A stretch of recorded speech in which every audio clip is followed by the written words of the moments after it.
Kung nga pala si Rasha Vista. Ako po ay isang Catholic, one of the member ng Templar of Truth.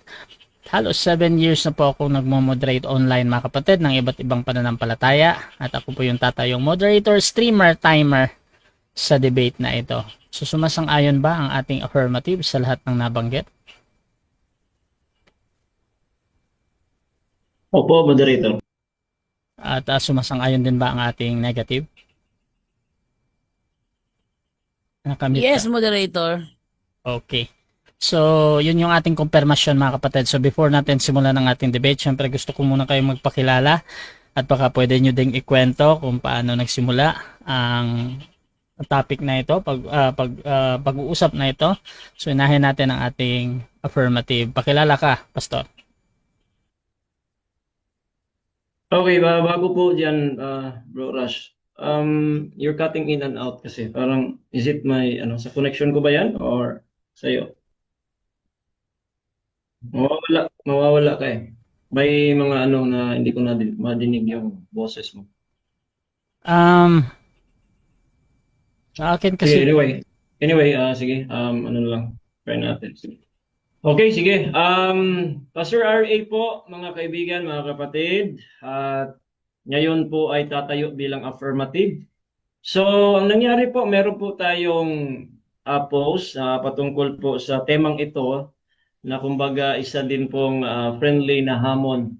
At meron po tayong binanggit na mga pangalan, si Padre Darwin, si Wendell Talibong, saka si Brother Jared patungkol dito. But nag-message po sa atin si Bro Jando at ang nangyari po ay meron po siyang approval from Padre, and then minessage ko rin si Padre Darwin na siya po yung magiging tatayo as representative ng punto CFD Bohol, Team Maria para po sa temang ito.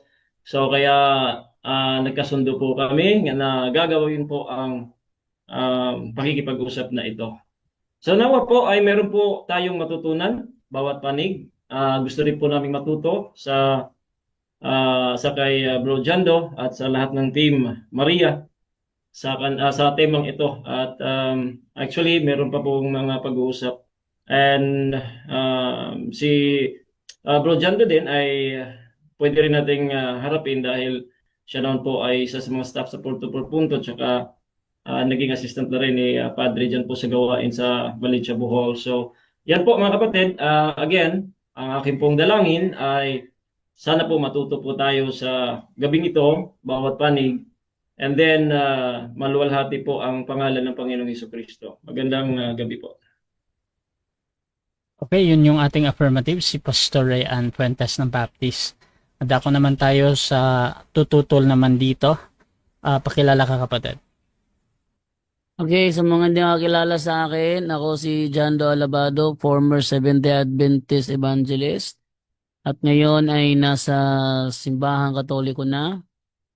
Tama sinabi ni Brother Rayan. Ito'y kanyang hamon kay Jared at aking tinanggap, no? So ito ay at nagtaka ako kasi for the first time humingi siya ng pahintulot kay Padre Darwin. Ilang beses na kami nagkabanggaan ni Rayan. Ngayon pa siya humingi ng pahintulot kay Padre Darwin. Nagtaka nga ako dito. Pero si Padre Darwin naman tumugon. Iniyagan naman si ako sa sa diskusyong ito. Si Rayan na nagpaalam. Actually, hindi ako nagpaalam, si Rayan na nagpaalam. Pumayag naman si Padre Dario, kaya ito natuloy yung debate ngayon. Kaya nga nagtaka talaga ako bakit for the first time sa mga banggang nangyari, ngayon pa siya humingi ng permiso kay Padre Darwin. Okay, so tuloy ng debate ngayon. At abangan po ninyo, ngayong darating na 18, may kadebate ulit ako. Si Pastor Ruben Cunyada yata yon. Abangan nyo yan, ngayong 18 yan. So mga ilang araw lang, debate na naman ulit. Okay, Brother Rasha, go ahead. So yan din yung ating negative mga kapatid. Brother Jando ng Roman Catholic Church. So simulan na natin ang ating debate. Diyan sa ating live mga kapatid, kung saan man kayo nanonood, please share yung ating live streaming ngayon mga kapatid. Lalong-lalo na sa Facebook mga kapatid. Pwede kayong mag-comment ng @highlights or @followers dahil automatic na magtatag ang inyong mga friends or mga kakilala mga kapatid dito sa ating live. So again, you can comment at highlights or at followers kung meron kayong ganyan. So dito mga kapatid, simulan na natin ang ating debate at bibigyan ko ng 10 minutes sa unang pagpapahayag ang ating affirmative sa kanyang patutunayan na Diyos-Diyosan ng mga RCC ang kanilang mga ribulto. Pastor Rayan Puentes ng Baptist, your time start now. Magandang gabi po mga kaibigan, mga kapatid. At ngayon po ay in 10 minutes ay patutunayan po natin na ang lahat ng ribulto ng RCC ay Diyos-Diyosan nila. Ayan. So, ang lahat ng, ito po yung tema na huwag natin kalimutan na ang tema po ay lahat ng ribulto or graven images ng Roman Catholic Church. Diyos-Diyosan nila at hindi sa amin, no? Hindi sa atin. And then, we have a scope of limitation. Tandaan po natin ito that we are not talking, hindi natin pinag-uusapan yung mga graven images ng other mga religions because they have also graven images. And then also we are not talking about if God forbids making graven images per se. Kasi tayo po ay naniniwala na hindi po bawal yung paggawa ng graven images, period. Okay? At dito natin makikita kung ano po yung katotohanan according to the Bible. Number 3 po ng scope of limitation natin pag-uusap na ito is we're not talking about the doctrines of the RCC about images alone. Hindi lamang po doktrina alone, kundi pati na rin yung practices. Kaya faith and practices po ito, mga kaibigan, mga kapatid. So, this time ay tuloy natin, paano ba magkaroon ng Diyos-Diyosan ayon sa Biblia? O, paano po ba? Dito po sa pinakasikat na ginagamit po ng mga against dito ay yung Exodus 20 verse number 3, which is yung Roman Catholic po, mga kaibigan, mga kapatid, ay naniniwala naman po sila sa 10 Commandments. Nakasulat po dito sa Exodus 20.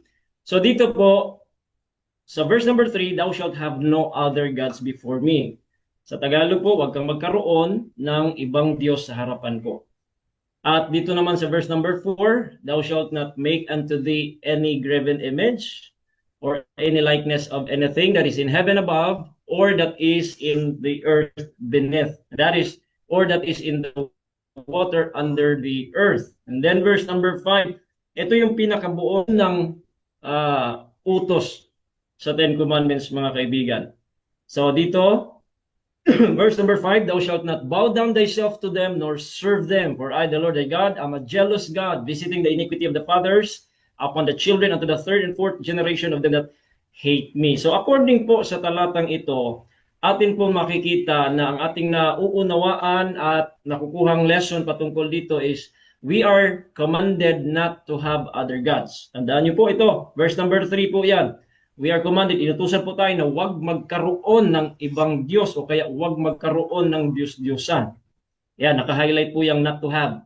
Number 2, we learn from those passages that it is about what we can do. Okay? Not what we believe. Tandaan niyo po yan. What we can do. Kasi po, gawa po, action ang sabi po doon. Hindi po kung ano yung paniniwala mo, ano yung nasa isip mo, nasa puso mo. Hindi po yun. Dahil malinaw po sa Biblia na action po yun, gawa. Number 3, we learn that man can be able to make a God by himself. So dito, sa talatang ito, ang tao po mismo ang makakagawa ng kanyang Diyos-Diyosan sa kanyang sarili. So siya po yung makakagawa ayon po sa talata kasi nga ang tao po ang inutos ng Diyos dito. And then we learn how to make a God or other God, Diyos-Diyosan. How? Paano? Doon po sa verse number 4 at saka sa verse number 5. So number 5, ang ating na learn dito is we are told that it is a general image or general, pagkasabi po is general, hindi po specific. Again, no, hindi po yan specific kasi po ang sabi po sa talata, anything. And as a matter of fact, binigyan po tayo ng paraan kung paano po is number 1, to make a graven image, to bow down to it, verse number 5, and then to serve it. Huwag kang gagawa, tapos huwag mong yuyukuan, and then huwag mong pagsisilbihan. Yan po yung nakasulat. Even sa Douay Rheims version na siyang translation ng Latin Vulgate na official Latin version or Bible ng Roman Catholic Church, mababasa po natin dyan, verse number 3, thou shalt not have strange gods before me. And then, thou shalt not make to thyself a graven thing, nor the likeness of anything. Napakalinaw po. That is in heaven above or in the earth beneath, nor of those things that are in the waters under the earth. And then verse number 5, thou shalt not adore them. Adore po ang ginamit, pero bow down po ito. Then, nor serve them. Yan po yung pinaka-bawal. Okay, now, so naniniwala po tayo sa kasabihang not all idols are images and not all images are idols. Totoo po yun. Dahil meron po mga idols na hindi naman images pero idols. May, sa New Testament po, yung mga kasalanan, magiging idol mo. And then, even yung tao, pwede mong gawing idol siya. Pero, not all images are idols. Hindi rin po lahat ng mga imahe ay mga Diyos-Diyosan. Pero ito po, mga kapatid, all images, lahat ng mga images na yinuyukuran at pinagsilsilbihan ay Diyos-Diyosan. Yan po ang pinakamalinaw, mga kaibigan. So ngayon, the question are, una, gumagawa ba ng larawang inanyuan o graven images ang mga RCC? Yes. Ayan o. Yan po yung mga, ang daming klase-klaseng graven images, and then image pa, marami po. Number 2, yinuyukuran ba nila ito? Pinagsisilbihan ba nila ito? According po sa inyong nakikita, hindi po nasa loob ng puso ninyo o nasa isip. According po sa inyong nakikita, ginagawa po yan. Pinagsisilbihan at yinuyukuran po yung mga graven images, imahe, ribulto. So ngayon, yan, pinaglilingkuran. Ayan po yung paglilingkod, no? Pag susunog ng insenso, binubuhat, lahat ng paglilingkod, ginagawa po yan according po sa nakikita dahil dyan po tayo galing, mga kaibigan. So guilty po, ayon po sa Exodo 20:3 hanggang 5, guilty po, mga kaibigan. Kaya napatunayan po natin agad dahil hindi bawal ang paggawa ng imahe at ribulto dahil ang bawal ay paggawa ng larawang inanyuan, ribulto, imahe, yuyukuan ito at pagsilbihan. Isang utos po yan, huwag mo nating putulin.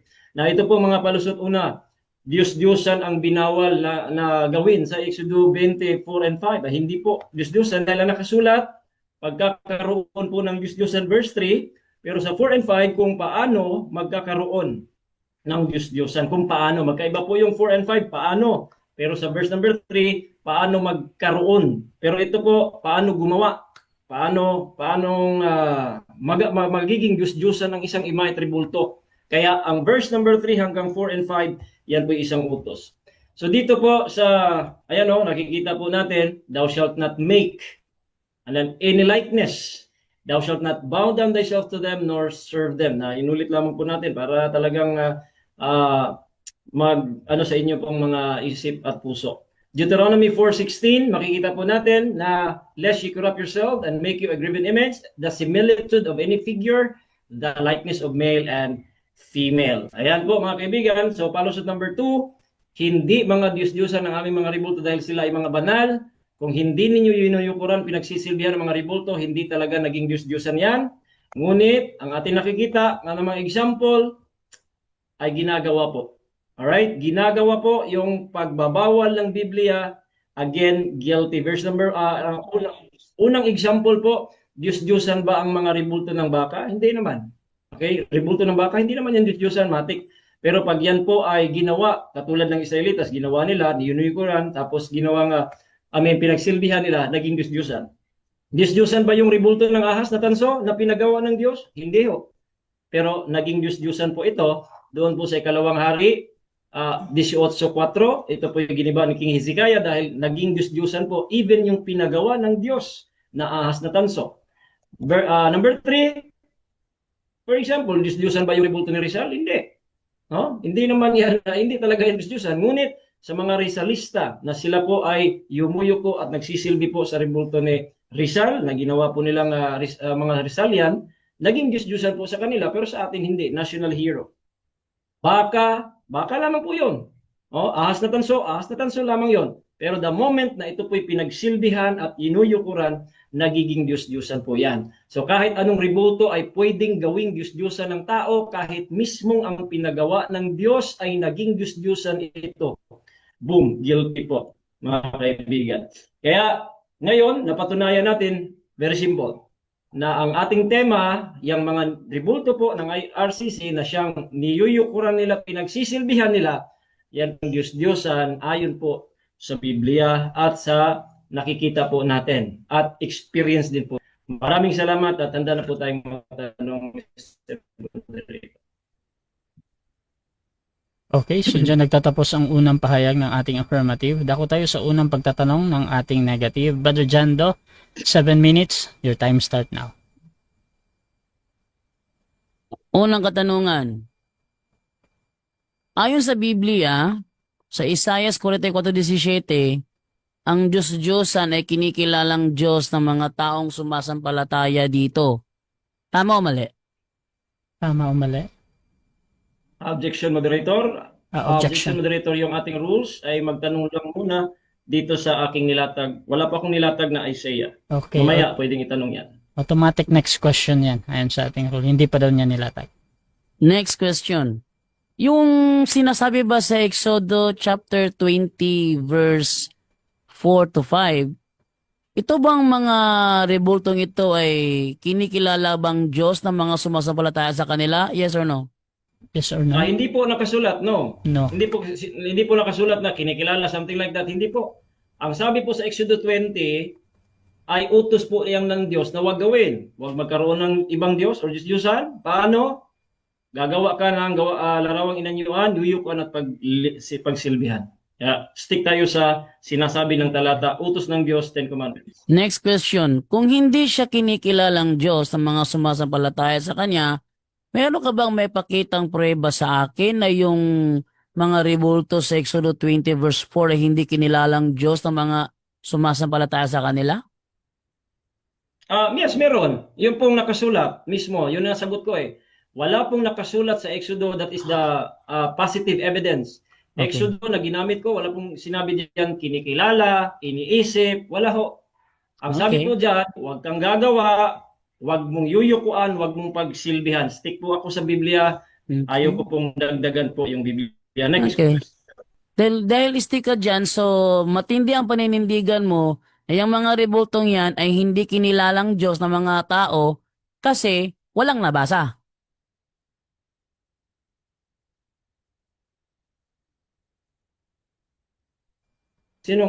Stop time muna, Bro Ras, parang, sinong ano dito?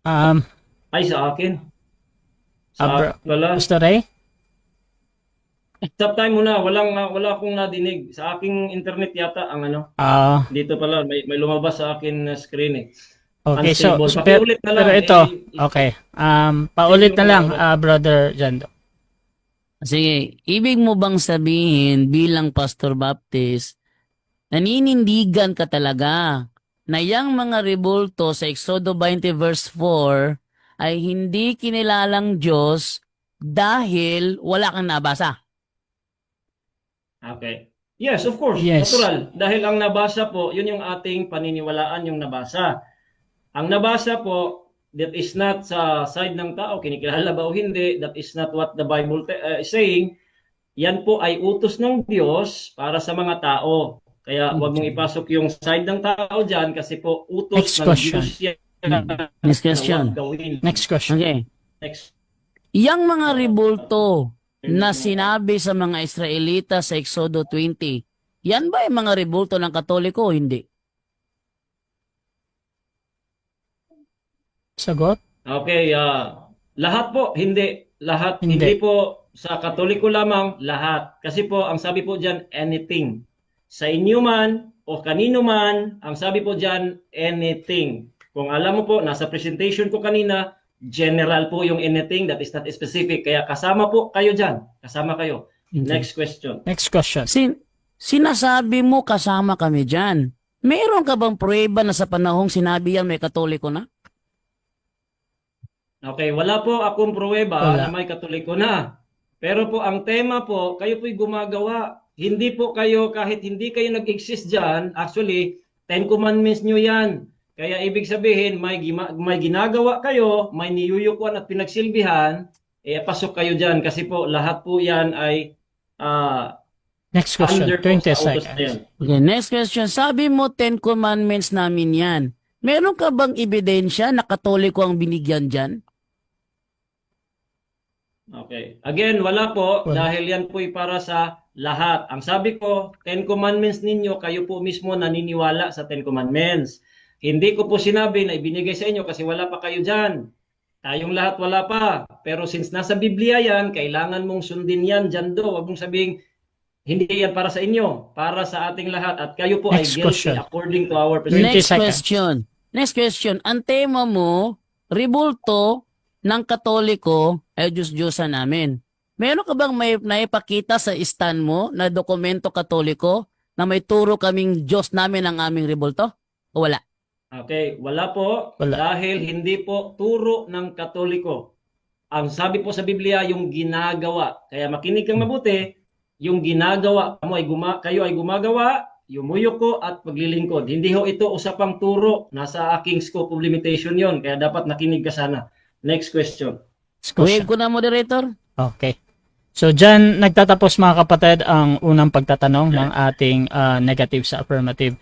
So dako tayo sa negative presentation pero bago yan, shoutout muna sa ating nasa live mga kapatid kay Jess Mans, Brighta sa CFD, Anything Gani. Shoutout din kay Aguila MJ, nagsayaw-sayaw, akala niya hindi masagot. Shoutout din kay Rafi Cabales. Kasabot na si Jando. Hahaha, nonsense naman. Bro, Gym Channel. Wala barabata bay na ang sagot. Parang hindi pastor. At shoutout din mga kapatid kay Finn Vlor. Kawawa si Jando. Jeff Bonjuk, anything gani. Boom. Shoutout din kay Carl Rabatosa. Anything nga. Shoutout din mga kapatid. Dito kay Oliver Bastasa, biglang naglag kapag naiipit na. Shoutout din mga kapatid dito kay Carlito Roca, butata si Jando paminaw lagi sa pangutana aron makasabot kag klaro sa pangutana. Shoutout din kay Mark Ray Balani, pa shoutout. Ayan. So mga kapatid, tuloy-tuloy tayo dito. Dako tayo sa negative presentation. Brother Jando ng Catholic, your time start now, bro. Okay, thank you, moderator. Okay, no? So, ako kasi, ako yung tipo na kapag nakipag-debate, straight to the point. Yung ako yung maraming paligoy-ligoy. Ang tema niya, patutunayan niya na Diyos-Diyosan ng Katoliko ang ating ribulto. Nagtaka ako sa kanya, sinabi niya kanina, naninindigan siya bilang Baptist pastor. Naninindigan siya na yung ribulto sa Exodus 20 ay hindi kinilalang Diyos. Alam niyo kung bakit? Siya lang ang bukod tanging pastor ang nagsabi, naninindigan siyang hindi kinilalang Diyos yun kasi walang nabasa. Lahat ng mga Bible scholar, mga kaibigan, alam. Kaya nga tinawag na idol kasi kinilalang Diyos eh. Siya lang ang bukod tanging walang alam. Sabi niya, hindi ako naniniwala sapagkat walang nabasa. Okay. Ba't ko winave? Ayoko na maraming paligoy-ligoy. Winave ko na kaagad kasi hindi napatunayan sa stand niya. Ang nakita natin sa stand niya, bintang. Diba? Kung baga, hinatulan tayo batay sa kanyang nakita. Ang tanong, anong katuruan ni Kristo batay sa mga nakita? Ating basahin ng sinabi ni Kristo sa Mateo 7:24. Etong sabi ni Kristo. Ating basahin sa Mateo 7:24. Etong pagkakasabi dito. Kaya, ang sinumang, one pala yun, one pala yun. 1:7:24 ang sabi ni Kristo. Sabi niya, huwag kayong humusga ayon lang sa nakikita ninyo. Kaya nga nagpakita siya ng maraming picture kasi yun ang kanyang nakita. Huwag kayong humusga ayon lang sa nakikita ninyo. Kundi humusga kayo ayon sa nararapat. Kung babasahin natin yan sa magandang balita Biblia, ang sabi diyan, ayon sa matuwid na pamantayan. Ano ang pamantayan? Patungkol sa ating aral, yung ating official na turo. Hindi batay sa nakikita nila, kundi batay sa ating opisyal na turo. Ngayon, may naipakita ba siyang Catholic document na sinasabing Diyos natin ang ating rebulto? Wala siyang naipakita, mga kaibigan. Walang naipakita.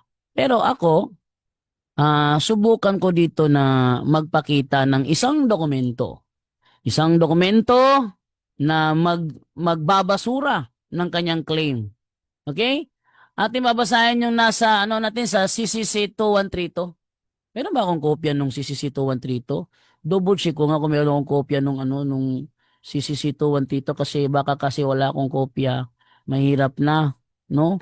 Double check ko muna kung meron ba akong kopya nun. Okay. Ano ang sabi sa CCC 2132 based sa official na katuruan ng simbahang Katoliko? Oh. Ang sabi ganito, no? The Christian veneration of images is not contrary to the first commandment which prescribes idols. Indeed, the honor rendered to an image passes to its prototype. And whoever venerates an image venerates the person portrayed in it. The honor paid to sacred images is a respectful veneration, not the adoration due to God alone. Nabasa niya doon sa Exodo 20, ang Diyos nagsiselos. Bakit nagsiselos ang Diyos? Kasi may ibang kinikilalang Diyos. Yun. Kaya nga huwag kayong magkakaroon ng ibang Diyos sa harap ko eh. Kasi yung larawan mismong ginawa, kinilalang Diyos yun ng mga mananampalataya. Basahin natin. Ito ay nasa Isaias 44. Ako na lang gagamit ng talata. Isaias 44:17. Anong sabi dito? Ang sabi dito, ang natirang kahoy ginawa niyang Diyos, kanyang Diyos, na kanyang niluluhuran at sinasamba. Dumadalangin siya sa rebulto. Iligtas mo ako sapagkat ikaw ang aking Diyos. Uy, walang paniniwala ang Katoliko, walang katuroang ganito na kilalaning Diyos ang rebulto. Ngayon, kung babasahin natin yan sa verse 20 sa Contemporary English Version, anong sabi dito? Sa verse 20, how can anyone be stupid enough to trust something that can be burned to ashes? To trust something that can be burned to ashes? Sa madaling salita, yung rebulto pala na nasa Exodus 20, pinagkakatiwalaan. Bakit? Kasi kung kikilalanin mo ang Diyos, magtitiwala ka. Yeah? How can anyone be stupid enough to trust something that can be burned to ashes? Ang tanong, ang mga Katoliko ba nagtitiwala sa rebulto? Ba, hindi. Walang katuruan ng Katoliko yung magtiwala sa rebulto. Next, no one can save themselves like that. Don't they realize that the idols yung nasa pisel. Yung Hebrew word doon, pisel. Pag sinabing pisel, idol. Ha? Kaya nga, pag sinamba mo yung idol, ang tawag yan, idolatria. Bakit? Latria eh. Latria ginamit eh. Idolatria. Yung ang ating pagbigay galang sa mga sagradong imahe. Latria ba tawag doon? Di latria, dulya yun. Kumbaga, iconodolya. Icon kasi yung icon eh. Iconodolya. Ito namang pinagbabawal, idolatria. Nilalatria ang idol. Ang idol, nilalatria. Kaya nga pisel eh. Yung pisel pala, nilalatria. Kaya siya tinatawag na idolatria. Ngayon, don't they realize that the idols they hold in their hands are not really gods? Ba't sinabi nila yan? Kasi malaki ang kanilang paniniwala na ang kanilang mga Diyos-Diyosan, mga Diyos nila yon. Kaya nga sa Isaiah 44:17, kinilala ng Diyos ang kanyang rebultong ginawa.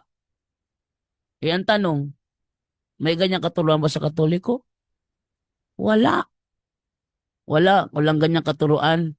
Sa madaling salita, hindi niya natindigan ng kanyang tema. Ano sabi dito? Religious worship. Ito ay nasa CCC 2132 ha. Religious worship is not directed to images. Not directed to images. Ano sa sayo yung pinagsisilbihan?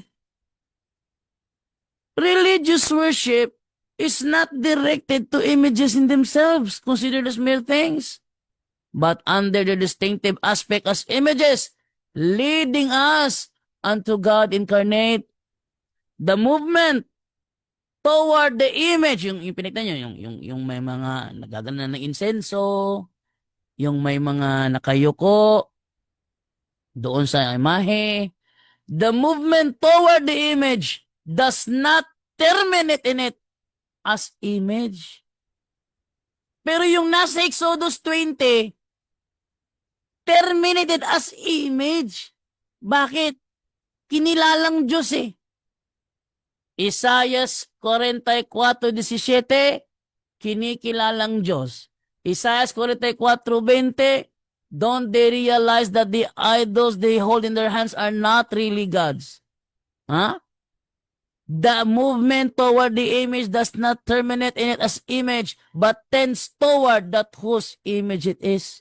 Ngayon, pagalang lang pala, hindi pala kinikilala. Eh yung nasa Exodus 20, huwag kang gumawa para sambahin. Di naman namin sinasamba bilang Diyos, tributo namin. Sa madaling salita, ang tema niya, bintang. Walang natindigan kasi na bintang lang. Okay, thank you.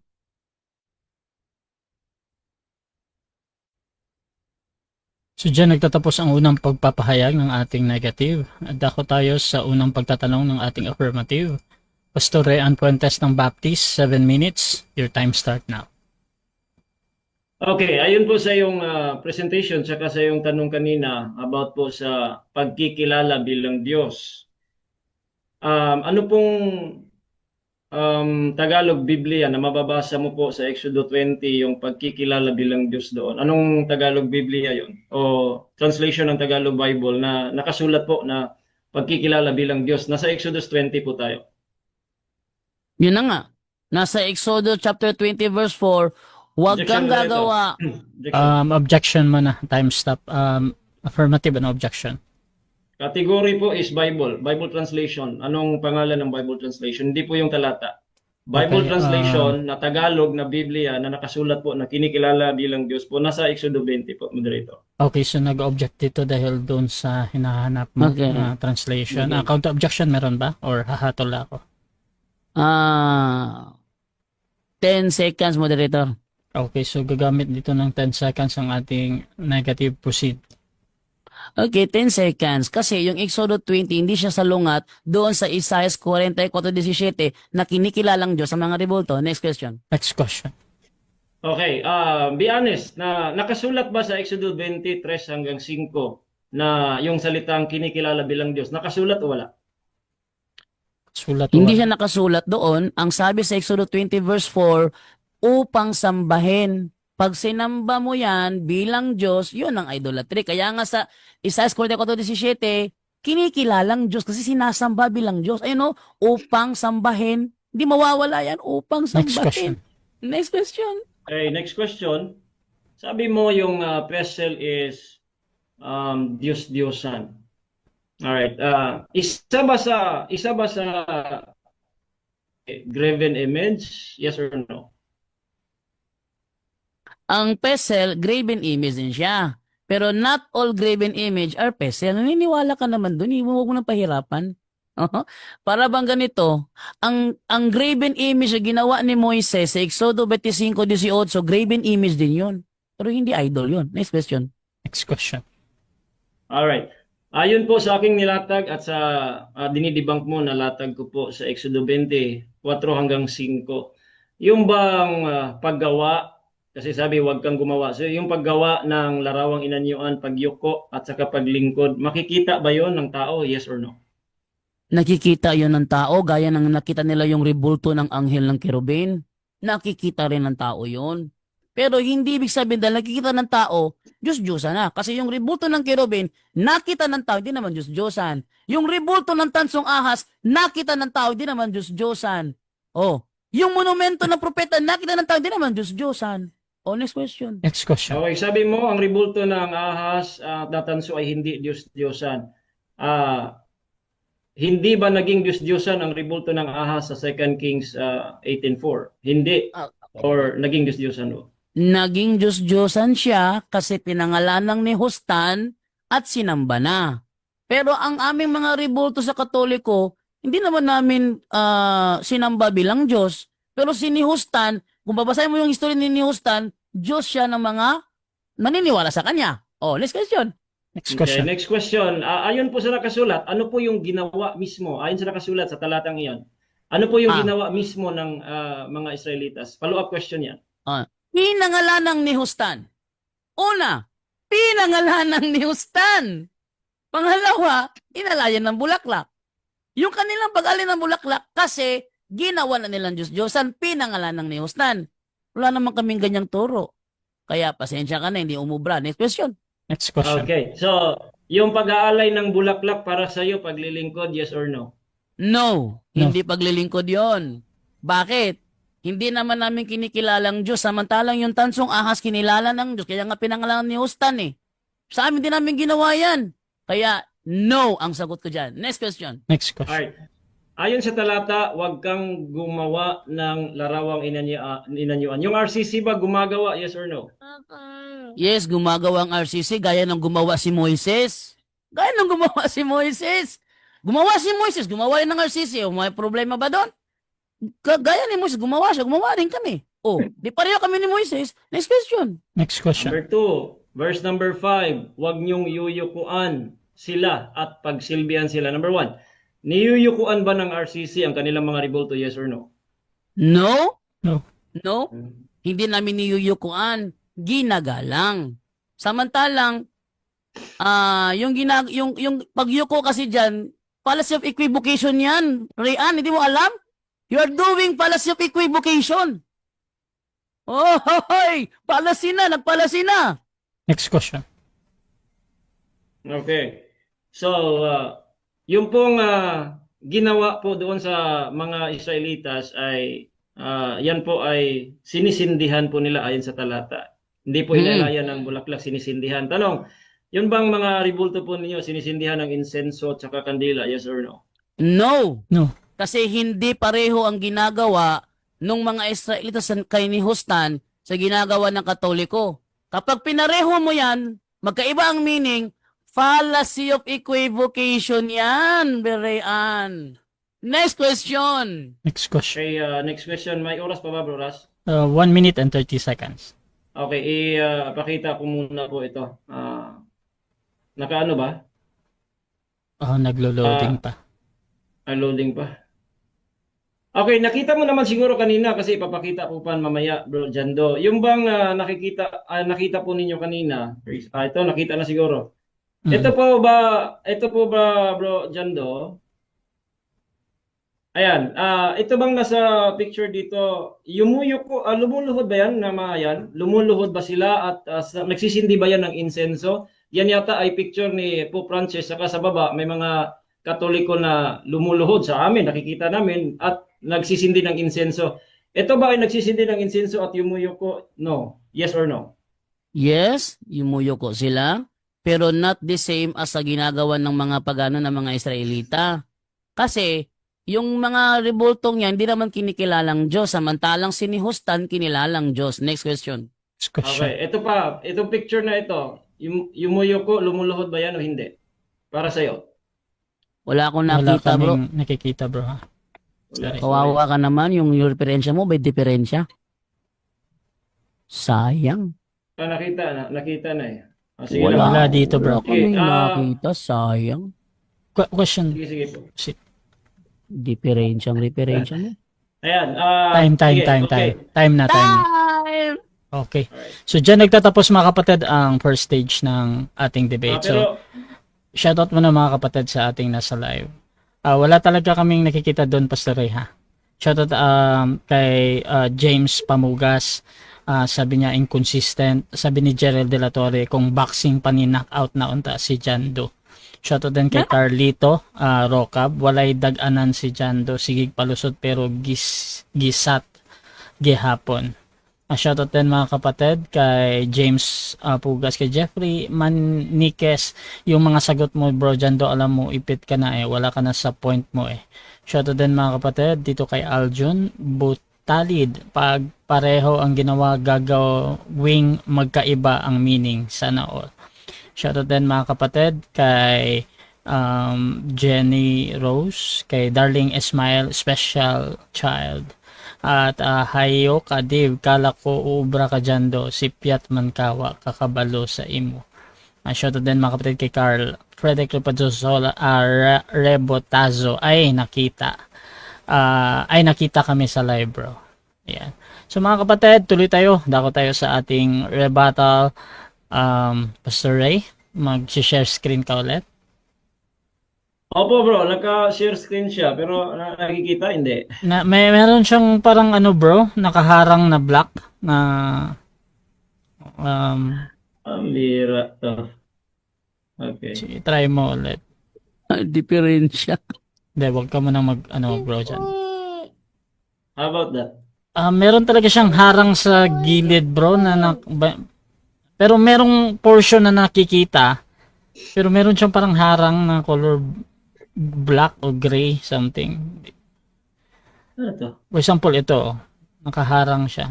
Nakaharangan lahat.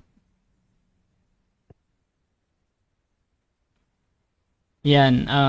Merong harang sa taas at sa gilid. Okay lang? Sige. Okay lang. So, sige bro. 10 minutes bro sa rebuttal. Story. Okay, so mga kaibigan, mga kapatid, una sa lahat, isa-isayin natin po yung kaniyang sinasabi pong palusot. Ano po?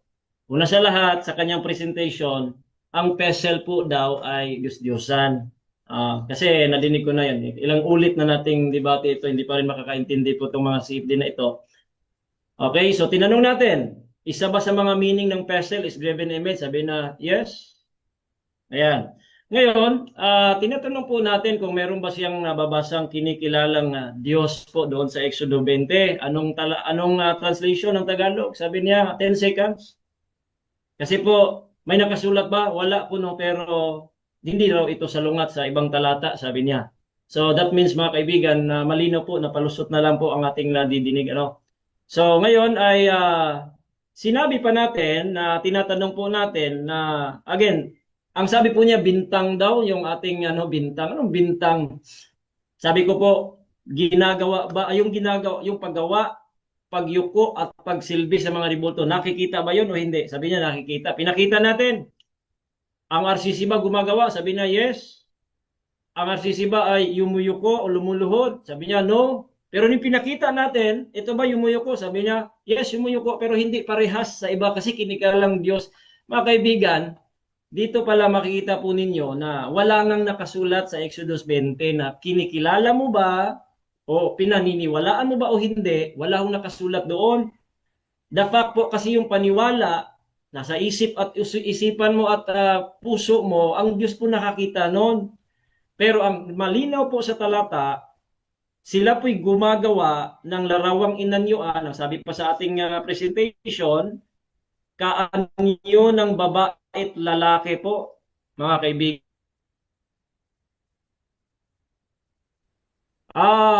Diyos-Diyosan ba yung tanso na ahas na ginawa ni Moises? Teka, unstable pa.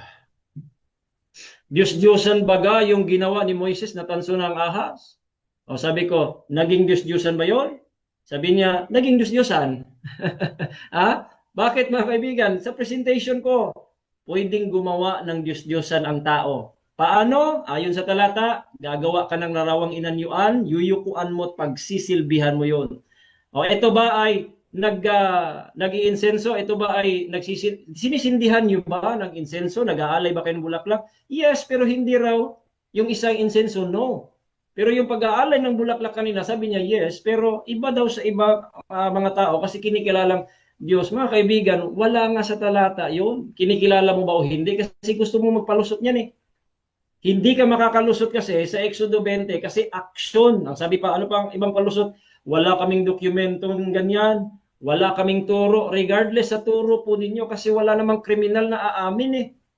Eh paano kayo mauto? Paano kayo maloko dyan kung aamin na sinasamba nyo? Eh, ano man. Kaya nga wala sa dokumento kasi ayon yung aminin yan. Pero nakikita naman natin, na-experience nga natin, galing tayo dyan eh. O ngayon, nakita ng ating mga mata yan. Sabi niya, wag daw mag-ano base sa nakikita. Ay, mali pong context po yun. Hindi po yun yung context patungkol sa ribulto. Ang context po yun, yung paghatol sa tao. Hahatulan mo na impyerno yung tao, kaya masama yung tao. Base sa nakikita, ay hindi po pwede yun. Pero hahatulan mo ang tao base sa talata sa Biblia na salita ng Diyos na siya'y gumagawa ng larawang inanyuan, yuyukuan niya, pinagsisilbihan niya. Ang hatol na yun, galing sa Diyos yun, hindi yun galing sa tao na nakikita mo lang. Ang nakikita mo ay ginamit mo ng salita ng Diyos, guilty nga eh. Sabi dyan, oh, dyan do, guilty eh. Oh, kahit anong palusot mo dyan, ay hindi naman namin kinikilala ng Diyos, wala naman kaming aral. Ang sabi ng Biblia, wag gagawa, gumagawa kayo. Umaamin ka. Nagpapalusot ka nga, hindi kayo yumuyukot lumuluhod. Pero nakikita natin yumuyukot lumuluhod. Sino kayang Katoliko na tawag nito, kakampi sa iyo? Sasabihan mong hindi lumuluhod. Ang mga honest na Katoliko, lumuluhod sila, pero yung kanilang isip at puso, doon daw na sa Diyos sa langit. Aaminin nila yan. Ngayon lang ako nakadinig ng isang CFD na nagsasabing hindi daw yumuyuko. Pero nung pinakita ng picture, sabi niya, yes, yumuyuko yan. Pero hindi naman yan pareha sa kanila dahil kinikilalang Diyos. Ha? Yan ba yung mga sulido ninyong sulido ninyo na palusot? O, ngayon, ano pa yung mga palusot niya dito? Yung pagkikilala pa rin, doon pa rin sa ibang talata. Wala nga yun doon, mga kaibigan. Kasi nga gustong magpalusot ng mga tao dito. Pero dito sa Exodo 20 ay hindi po. Again, kayo po ay naniniwala ng Ten Commandments.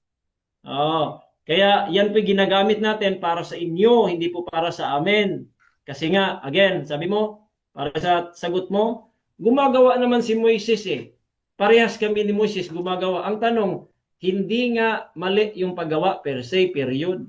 Ang mali po, yung ginagawa mo, tapos pagsisilbihan mo at yuyukuan, yun yung mali para sa ano ninyo. Kaya kung parehas kayo ni Moises na gumagawa, parehas ba kayo ni Moises na yumuyuko at nagsisilbi po sa ribulto? Pakita mo sa akin, isang talata, magkatoliko ako, si Moises yumuyuko at lumuluhod doon sa ribulto na kanyang ginawa.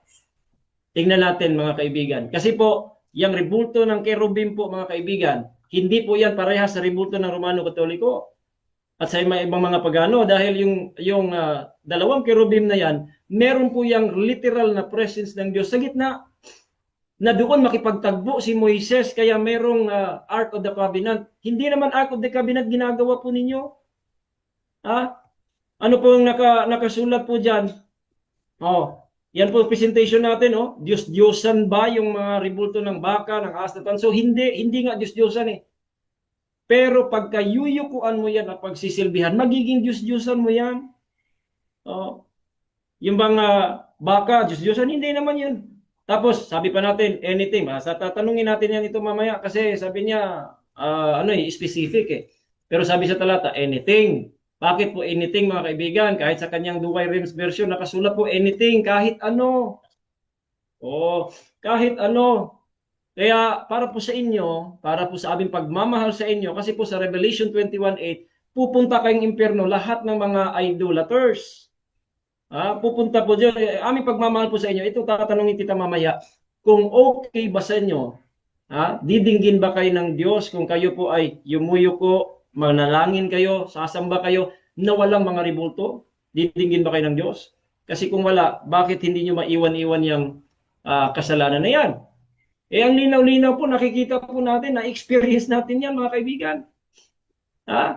Paano pa natin yan may debate pa ba dito kung hindi na mapapalusot pa mga tao dito? Bakit? Ito ba mga taong ito, sila ba talaga ito? What if bibigyan tayo ng ribulto na katulad nito? Bibigyan ka ng rebulto. Yung magre-represent, sabi niya paggalang, yung pagre-represent ng tao, for example, si Jando, meron siyang imahe sa Facebook, yung imahe niya mismo represent sa kanya kasi imahe niya. Hindi pwede yung imahe ko tapos sasabihin niyo, ito si Jando. Hindi ho. Ha? For example, bibigyan tayo ng ganitong imahe. Payag kayo? Ganyang imahe. Papayag ba kayo kung ganyan ang imahe natin? Sino ba ito? Hindi lang makikita, may harang eh. Papaliliitan natin. Ayan Papayag ba kayo? Bibigyan ka ng ganyang imahe? Bakit? Kasi hindi po magre-represent yan kung hindi mo nakita ang tunay na mukha nila. Ngayon, paano naging Diyos-Diyosan? Kasi po niyuyukuan at pinagsilbihan. Kasi ang sabi ng Biblia, napakalinaw po. Ang sabi ng Biblia, huwag kang magkaroon ng ibang Diyos. Sa verse number 4, binigyan tayo ng karunungan kung paano magkaroon. Paano? Okay? Huwag magkaroon ng ibang Diyos. Yun yung utos. Pero nilinaw po sa 4 and 5 kung paano. Paano ba? You will make a graven image. Ano pa? Yuyukuan mo, pagsisilbihan mo. Yun ang nangyari sa ahas na tanso. Bro Jando. Tapos sasabihin mo pa parang hindi ka familiar sa 2 Kings 18:4. Anong inaalayan ng bulaklak doon? Sabi doon, anong nakasulat doon? Pinagsindihan po nila. Iba pa yung pagtawag ng pangalan. Hindi yun yung pagtawag per se. Hindi ho. Dahil ang utos po ay yung pong paglilingkod. Yung pagsisindi, paglilingkod po yun. Sabi niya, hindi eh.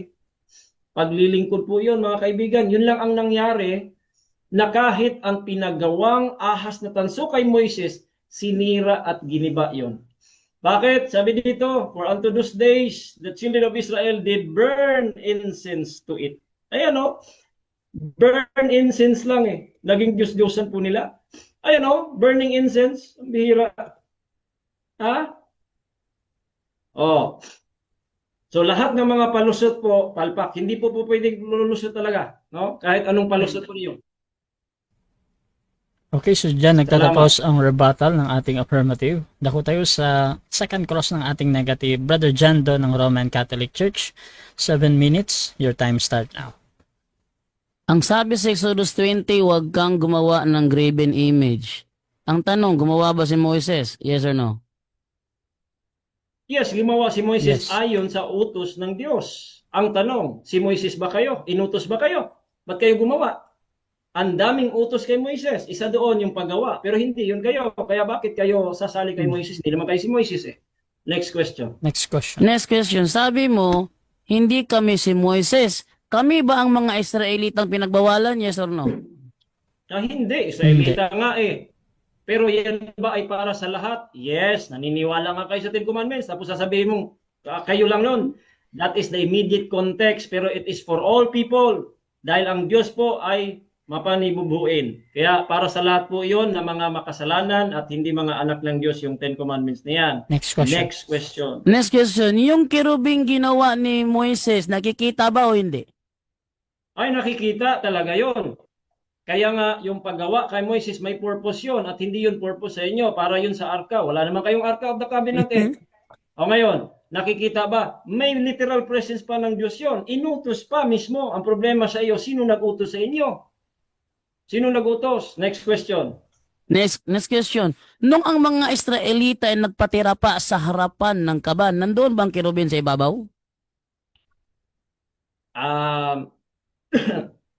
Objection mo na, moderator. Time stop. Objection. Affirmative. Ano yan? Kulang po yung nasa kerubim ba yung ibabaw ng saan? Ganun po. Pakilina po yun. At least. Clarification yan, bro. Pero depende yan sa kabilang panig. Clarification, yeah.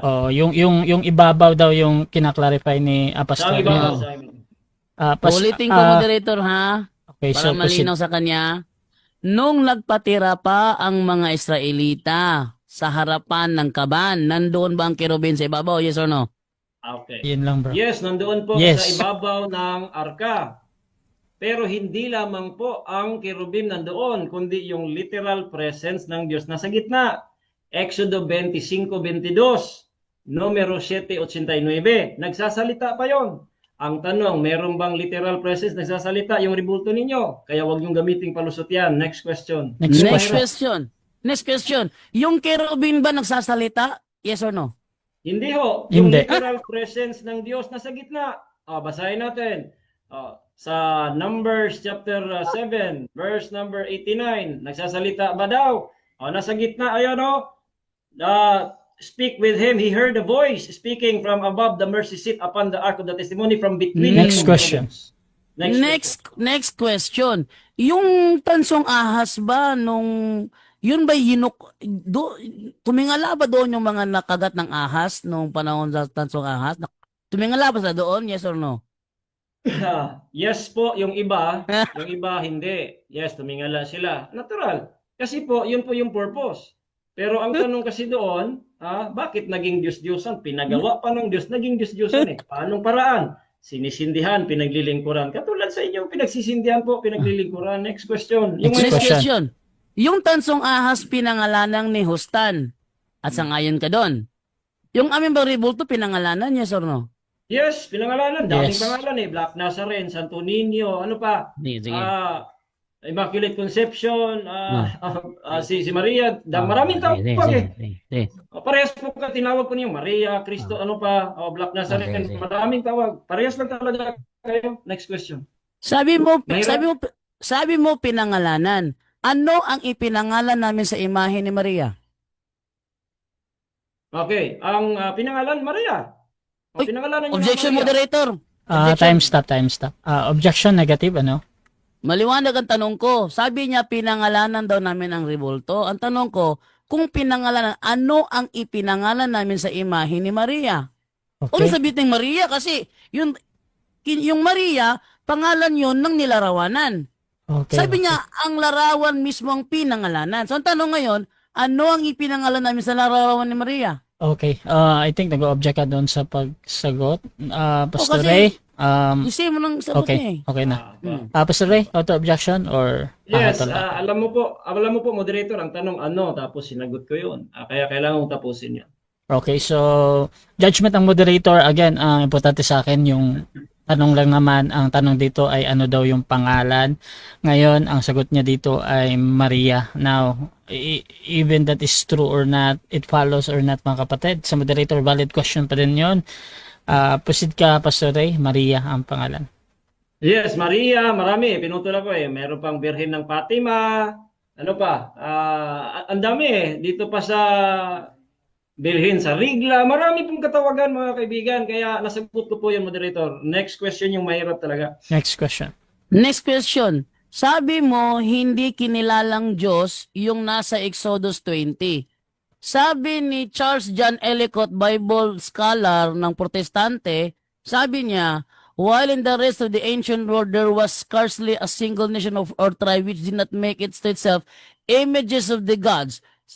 Sangayon ka ba sa sinabi ng Bible scholar na yun ay images of gods? Yes or no? Hindi ho. Hindi. Hindi po ako sangayon sa lahat dahil ang aming reference po, ang aming standard Biblia. Wala po sa Exodus dyan na sinabi pong kinikilala, something like that, kinikilala o kaya pinaniniwalaan. Wala po. Paggawa ang sabi, huwag kang gumawa, huwag kang yuyoko, huwag mong pagsilbihan. Mali ang sinasabi mo. Next question. Next Next question. question. Isa pang Protestant Bible scholar na si Albert Barnes ang nagsabi. Sabi niya, as the first commandment forbids the worship of any false god.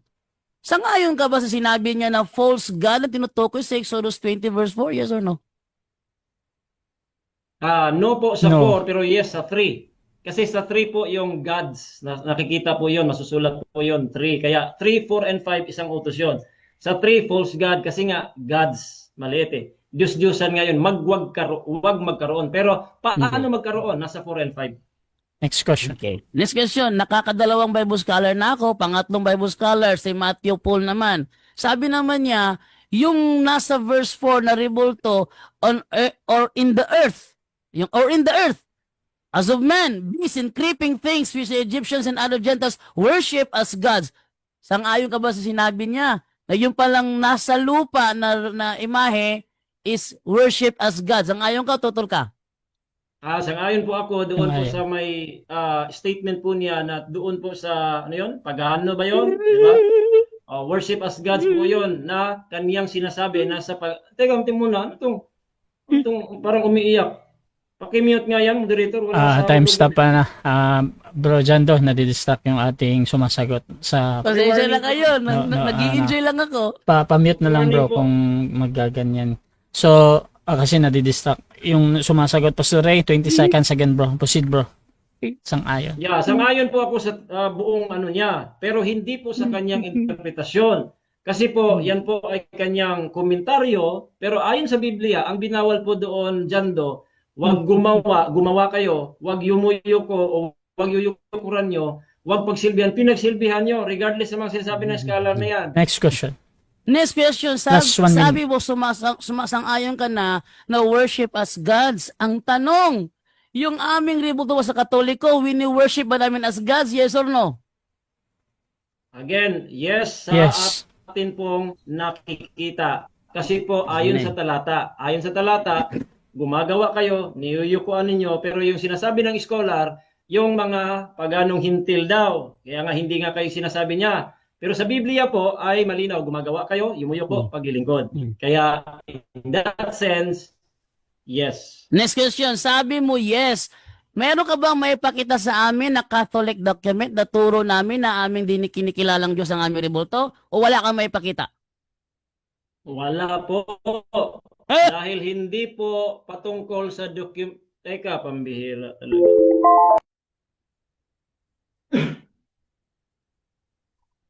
Hindi, pinuto moderator, ano muna to. Okay, so ganito Kasi na-edit bro. tayo niyan. Ganito. So, isang segundo na yon at before nagsalita. However, dito na-distract kasi si Pastor Rayan sa pag-react ni Brother Jando.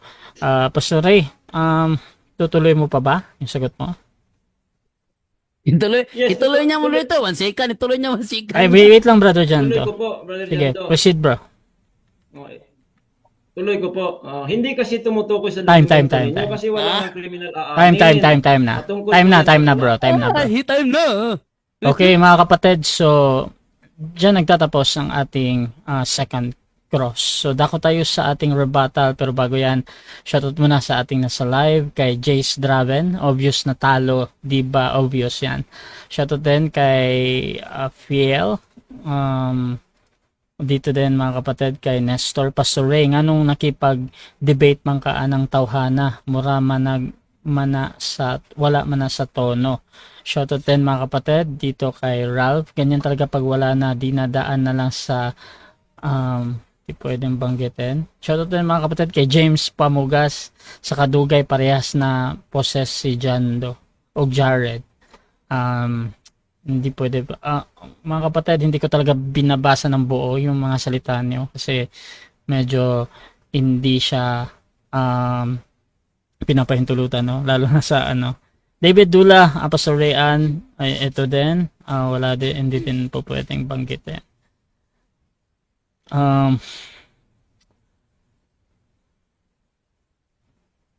Jeriel. Okay mga kapatid, ang dami nyong comment na hindi ko talaga pwedeng banggitin dahil meron dong parang panglalait.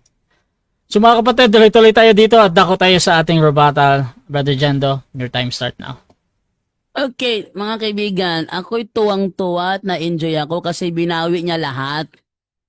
Binawi niya lahat. Yung mga tanong niya sa akin, tinanong ko sa kanya, pareho kami ng sagot. Sabi niya, bawal ipagawa ang rebulto ayon sa Exodus 20. Katoliko, gumawa ba Katoliko? Sabi ko, gumawa. Pumalakpak ka. Tinanong sa kanya. Sabi, bawal gumawa. Gumawa ba si Moises? Sabi niya, gumawa.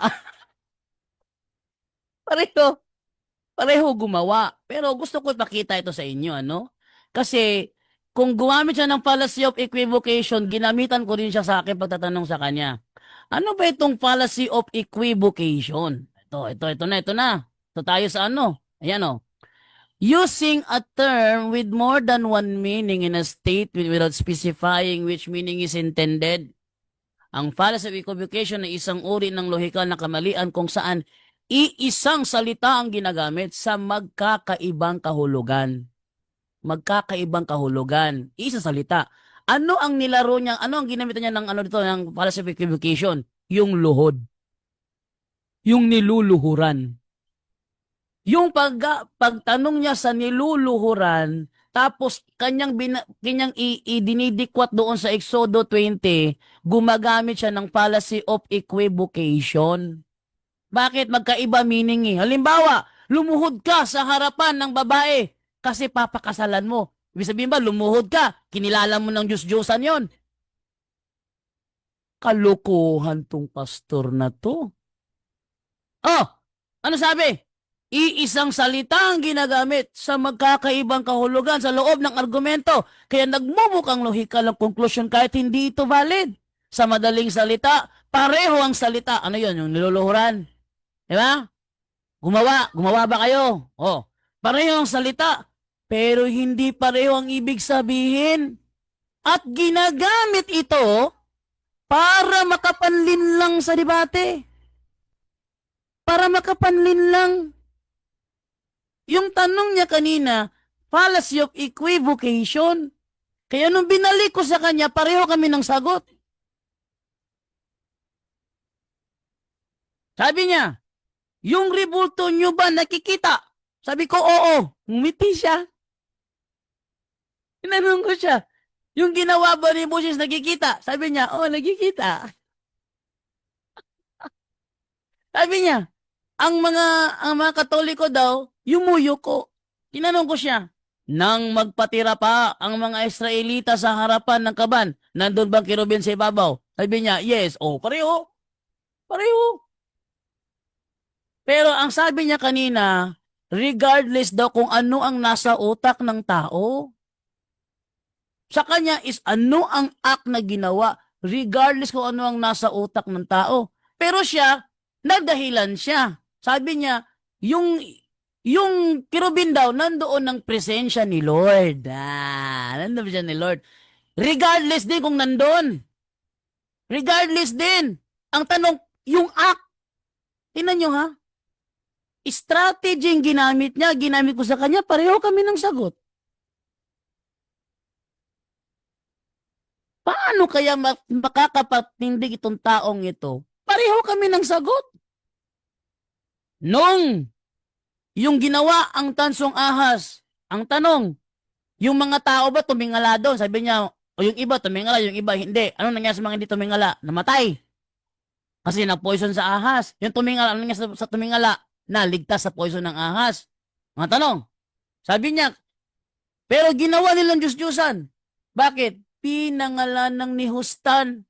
Tanong ko sa kanya, yung aming rebulto ba, aming pinangalanan? Sabi niya, pinangalanan nyo. O sige, ano ang ipinangalan, ang aming binigay na pangalan sa rebulto ni Maria? Sabi niya, Maria.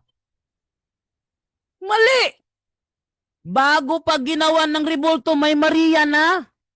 May pangalang Maria na. Bago pa ginawa ng rebulto, may Fatima na. Ano ba naman to? Ibig sabihin, nauna ibigay ang pangalan sa kinauukulan bago ginawa ng imahe. Ibig sabihin, ang imahe hindi pinangalanan. Yung may-ari ng pangalan ang ginawa ng imahe. Oh. Yung may-ari ng pangalan ang ginawa ng imahe. Hindi ang imahe ang pinangalanan. Tingnan nyo. Wawa itong pastor na to eh.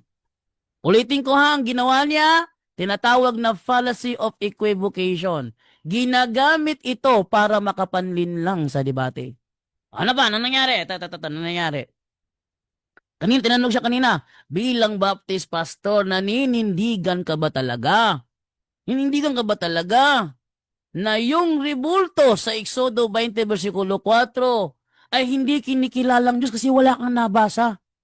Sabi niya, naninindigan ako. Naninindigan siya. Itanong ko siya ngayon dito sa mga Bible scholar, Matthew Paul, sabi ni Matthew Paul, or in the earth. Antong or in the earth? Yun niya sa verse 4. Hindi yan verse 3, hoy. Hindi ako kumuha sa verse 3 ng komentaryo. Kinuha ko ng komentaryo ng mga protest scholar, yung verse 4, hindi verse 5, yung verse 4, para malaman ko ano yung rebultong yon. Sabi dito ni Matthew Paul, or in the earth. Ano yung or in the earth? Yun yung yung imahe na nasa lupa. Oh, ang sabi dito, as of man and beasts and creeping things, which the Egyptians and other Gentiles worship as gods. Sangayon ka ba rito? Ano ginawa ni Pastor Rian? Bumaliktad. Biglang sumang-ayon. Samantalang kanina naninindigan talaga siya na hindi ang kinikilalang Diyos kasi walang nabasa. Ngayon dito, binasa ko yung kay Matthew Paul, biglang sumang-ayon. Kaya mas lalo akong natawa. Kasi sumang-ayon na siya. Ganina, todo deny. Biglang sumang-ayon. Tinanong ko siya. Tinanong ko siya ha. Dahil sumang-ayon ka na yung pala kinikilalang Diyos. Tanong, mayroon bang katuruan ng Katoliko na ang aming rebulto ay aming kilalanin Diyos? Sabi niya, yes. Yes daw. Dahil nag-yes ka, meron ka bang maipakitang dokumento? Huy, topic mo yan. Dapat naghanda ka. Meron ka bang naipakitang dokumento? Catholic document na may turo kaming kilalaning Diyos ang aming rebulto. Sabi niya, wala akong mapakita. Sino ba naman hindi mapapasaya sa tuwa? Siyempre, nag-enjoy na ako, mga kaibigan. Pasensya na kayo, ha? Nilampaso ko yung pastor nyo. Ha? Natuwa lang ako. Ano sabi ni ano?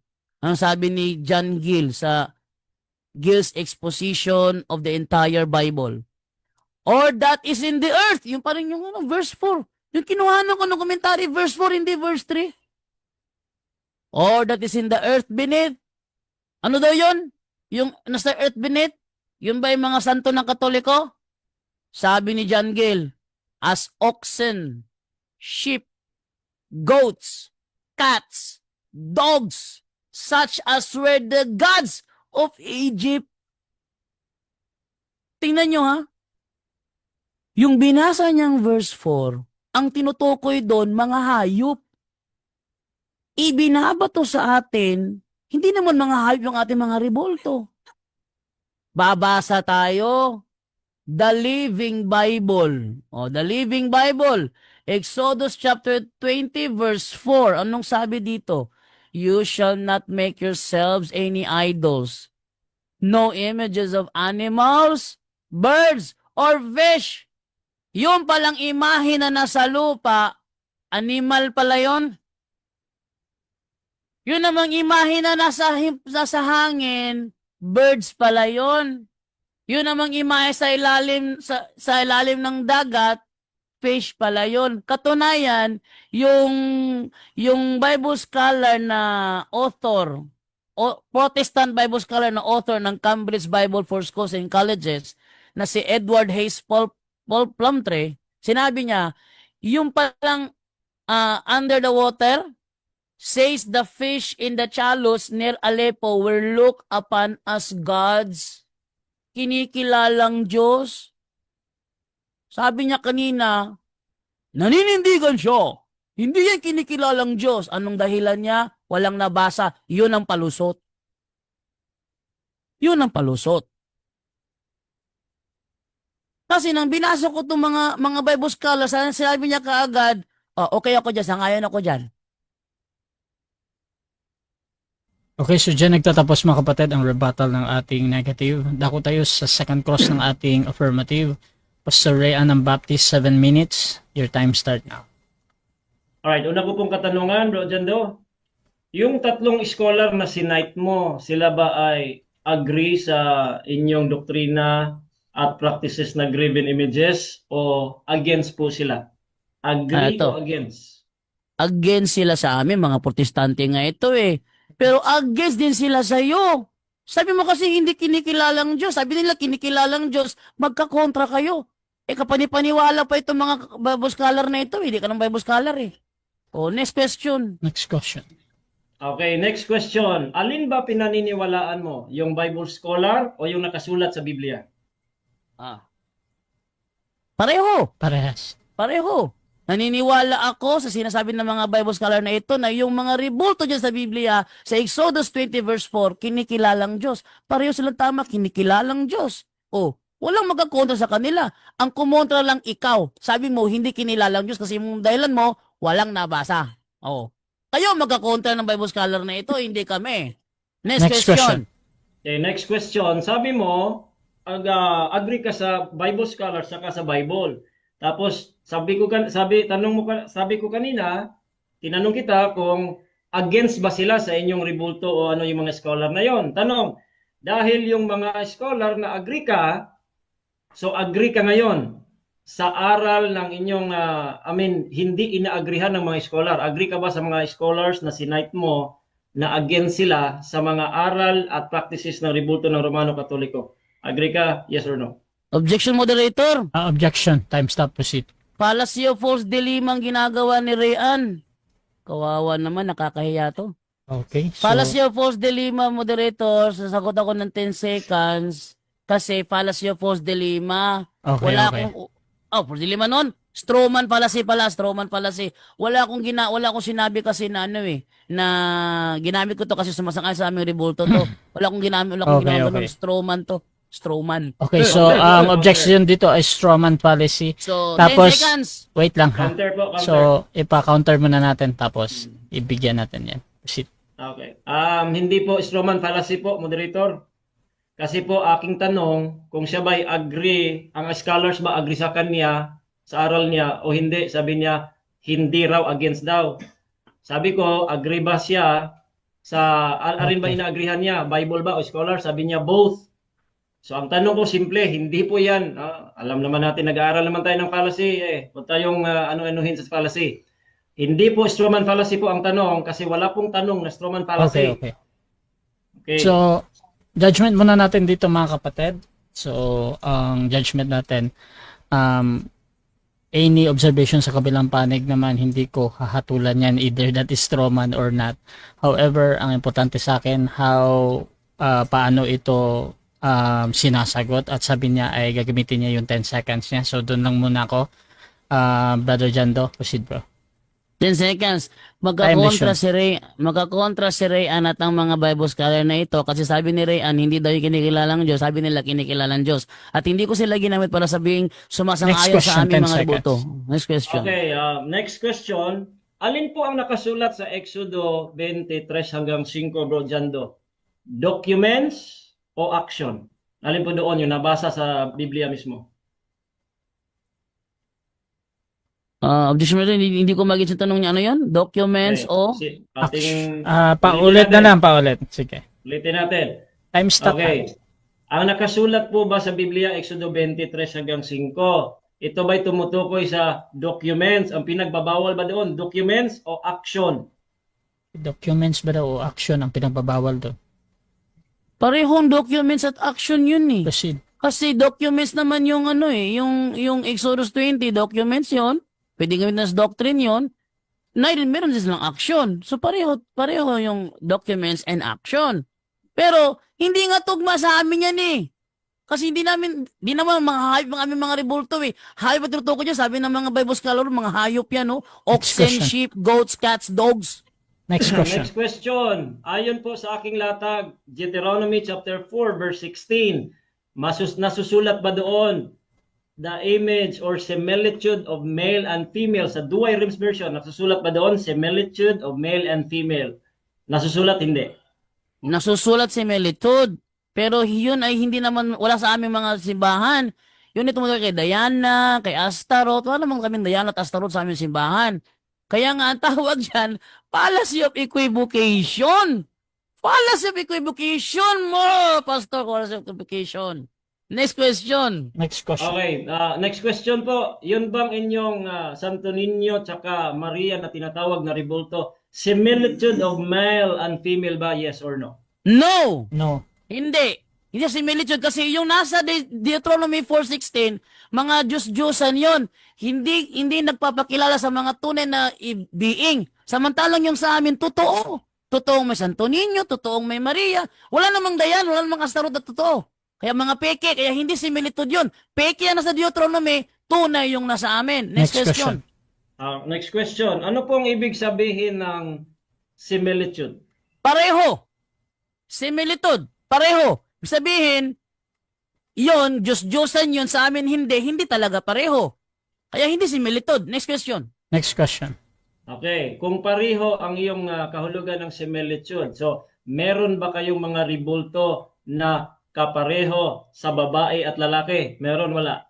Wala Wala. kaming ribulto na kapareho kay Diana, kapareho kay Astaroth, kapareho kay Kamos, kay Moloch. Wala kaming ganong ribulto. Next question. Next question. Okay. Yung ribulto po na inyong mga santos, like for example ano yun, yung bata, si Pedro Calungsod, si Santo Niño, Maria, yan ba'y babae o lalaki? Yes or no? Hindi yan babae, hindi rin yan lalaki. Mga ribulto nga eh. Samantalang yung kay Astaroth, yun ay mga ribultong peke. Kasi hindi naman yung mga totoong tao eh. Si San Pedro Calungsod, totoong tao. Si Astaroth, hindi. Si Maria, totoong tao. Si Diana, hindi. Kaya hindi talaga pareho. Huwag mong parehuin. Fallacy of equivocation ginagawa mo. Fallacy of equivocation yan. Next Rian. question. Okay, tanong. Ano po ang ibig sabihin na nakasulat sa Exodus 20 verse 4 and 5 o verse 4 sa Duway Ribs? Ano ibig sabihin ng salitang anything? Anything. Anything na Diyos-Diyosan. Sabi nga ni Matthew Paul dito, ni Matthew Paul, ito ay kinikilala ng mga Gentiles as worship as gods. Oxen, sheep, goats, cats, dogs. Sabi ng The Living Bible, animals, birds, or fish. So hindi talaga pareho. Hindi talaga pareho. Kung parehuin yan. Next Alright. question. Last Alright. 1 minute and 20 seconds. Okay, yun bang yinuyukuan, yung mababasa letra por letra sa inyong Bible, Biblia namin. Yung mababasa, ang yinuyukuan ba doon sa arka ay yung arka o yung cherubim? Yung mababasa letra por letra na yumuyuko saan? Sa arka o sa cherubims? Pareho. Kasi Parehas. nung sila yumuko sa arka, nasa ibabaw yung kerubin. Kaya kasama yung kerubin doon. Hebreo 9:5, nasa ibabaw yung kerubin eh. Hindi naman inihiwala yung kerubin doon eh. Kaya pareho. Next question. Next Okay, question. ang tanong ko po, mababasa sa Biblia, letra por letra, verbatim, sabi mo parehas. Anong talata na yung mga Israelitas yumuyuko sa cherubims? Anong talata yun? Nasa Josue 7:6 na yung mga Israelita nagpatira pa sa harapan ng kaban. Kung sinabing kaban, Hebreo 9:5 nandoon ang kerubin sa ibabaw. Hindi mo isang talata lang. Mayroong cross-reference sa Hebreo 9:5 nandoon ang kerubin. Kaya huwag mo paghiwalayin yan. Huwag ka mag-focus sa isang talata lang. May ikalawang talata na papatunay. Oh. Next question. Next question. Next question. Yun pong arka ay may literal presence ng Diyos, nagsasalit na po doon sa gitna ng cherubim. Tanong, yung mga ribulto po Objection, ninyo, Time. moderator. Objection mo na. Proceed, bro. Sabi niya, regardless daw sa ano, pinaniniwalaan eh. Hindi ko tatanggapin tanong na yan kasi sabi niya, regardless sa pinaniniwalaan. Hindi Okay. ko tatanggapin tanong na yan. Regardless daw eh, sabi niya kanina eh. Ba't niya gagamit yan? Doon siya sa act siya mag-focus sa act. Okay, so nag-object ka sa word na regardless. Pastor Ray, meron ka bang counter objection or hahatol na ako? wala lang. Tanong lang po, moderator, wala namang kung sinabing regardless. Yun lang, sa tanong ko, wala akong sinabing regardless sa tanong. Kasi iba yung tanong ko eh. Wala namang regardless. Okay. So ganito muna mga kapatid. Paulit nga muna yung tanong Pastor Ray. Pero again, ang natitirang oras dito ay 2 segundo na lang para sumagot yung ating kabilang panig. So Pastor Ray, paulit ng tanong. Ang tanong ko lang po, kung mayroon bang literal presence of God yung kanilang mga ribulto. Kasi yun nasa Okay, so arka eh. okay, so meron ba daw presence Meron, of wala God? lang. Bro Jando, pipili ka ba yes or no or mag 10 seconds ka? Mag 10 seconds ako. Proceed, bro. Sabi niya kasi kanina, regardless kung ano pinaniniwalaan. Time. 7 minutes time. Okay, so dyan nagtatapos mga kapatid ang ating second stage ng ating debate. So shoutout muna sa ating nasa live. Sabi dito ni Richard Lipon, hahaha, gipet. Shoutout din kay Lloyd Ganson, kaluoy ni Mo Fuentes. Shoutout din mga kapatid kay Aguila MJ. Sarap na pagkaipit, hahaha. Shoutout din kay Jeril Torre, ayaw suko Jando. Shoutout din kay Jeremiah Tanyeza Katawa Pajando Ipit na pod. Shoutout din kay Erwin Ali Abiliana Ayay. At kay Jerry De La Torre, shoutout din kay Lloyd, kay Ganzon, Luya ni Puentes. Hindi pwedeng banggitin to. Ito na naman, ang daming comment na merong ng mga bad words, no? So mga kapatid, dako tayo sa final conclusion.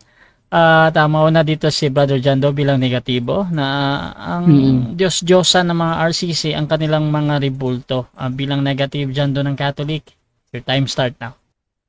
Okay, sabi niya kanina, wala daw strawman sa tanong. May strawman. Kasi nung ginamit ko yung mga Bible scholar ng mga protestante, hindi ko siya ginamit dahil sumasang-ayon siya sa aming rebulto. Protestante nga eh. Ginamit ko siya kasi salungat kayo. Contradiction kayo. Aking tuloy ha.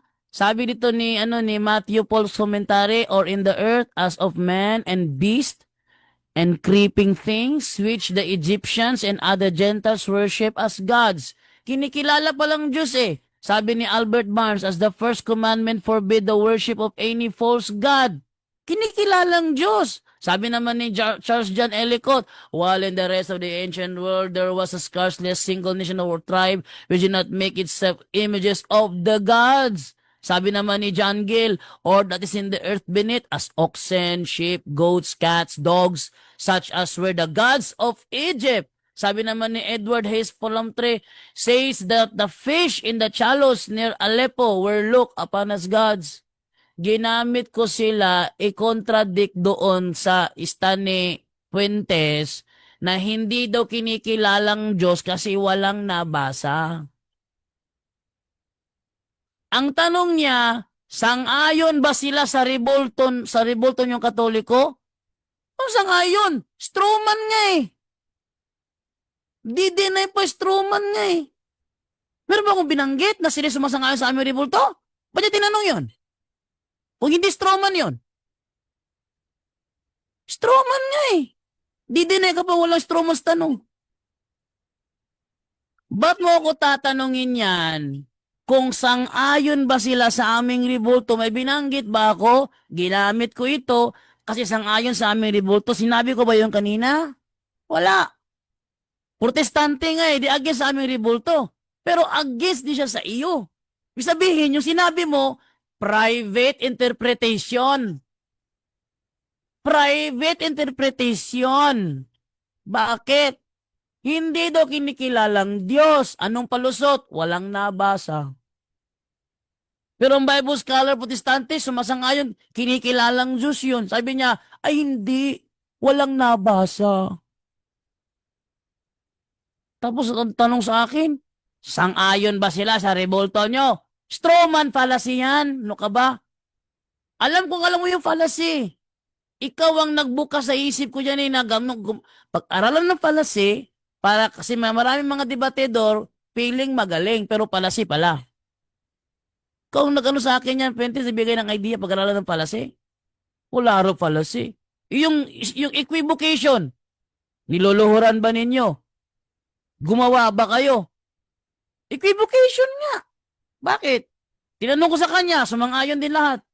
Pareho kaming sagot. Eto, panakamatindi. Yung sinabi niya kanina, tinanong ko siya, dahil sinasang-ayunan mo na kinikilala palang Diyos ng mga naniniwala sa kanilang mga rebultong ito. Tanong, may turo ba ang Katoliko na kilalaning Diyos ang aming rebulto? Sabi niya, yes. Tingnan niyo kasinungalingan ng pastor?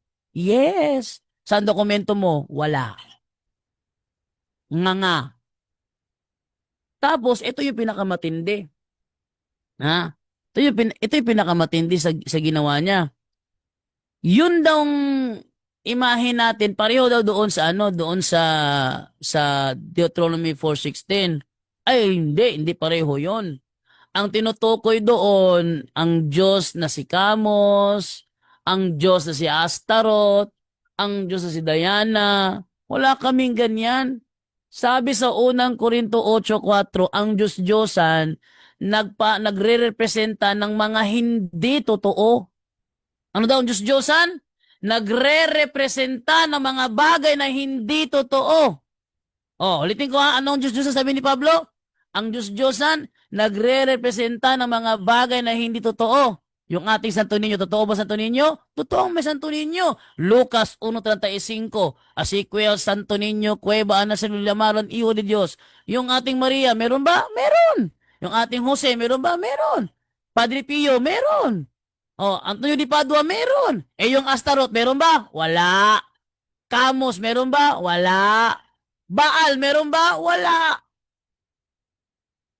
Ba't mo pinapareho hindi dapat parehuin? Kaya ang tawag doon, fallacy of equivocation. Pinagpapareho mo ang hindi dapat parehuin.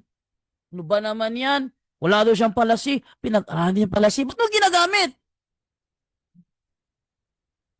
Okay, so dyan nagtatapos ang final conclusion ng ating negative. Dako din tayo sa final conclusion ng ating affirmative sa kanyang pinatutunayan na Diyos-Diyosan ng mga RCC ang kanilang mga rebulto.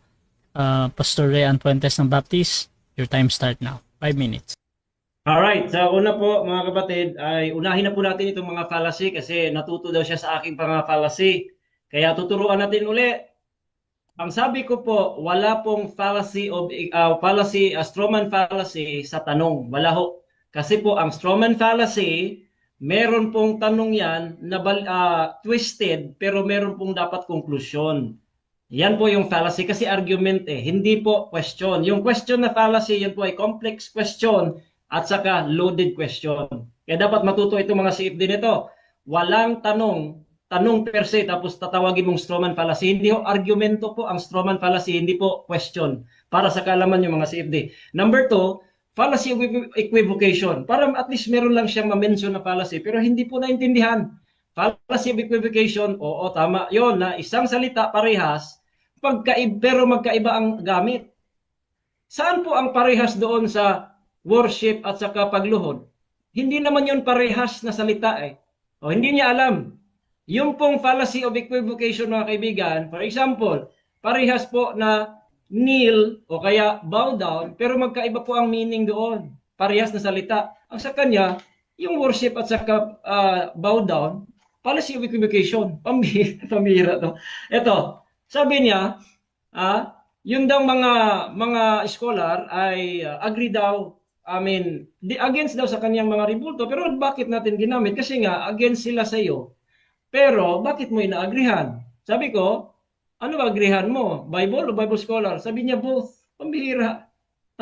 Tapos sasabihin mo, private interpretation sa akin. Bakit? Yun bang mga scholar na protestante against sa'yo? Ano sabi sa inyo diyon? Hindi ba yun private interpretation?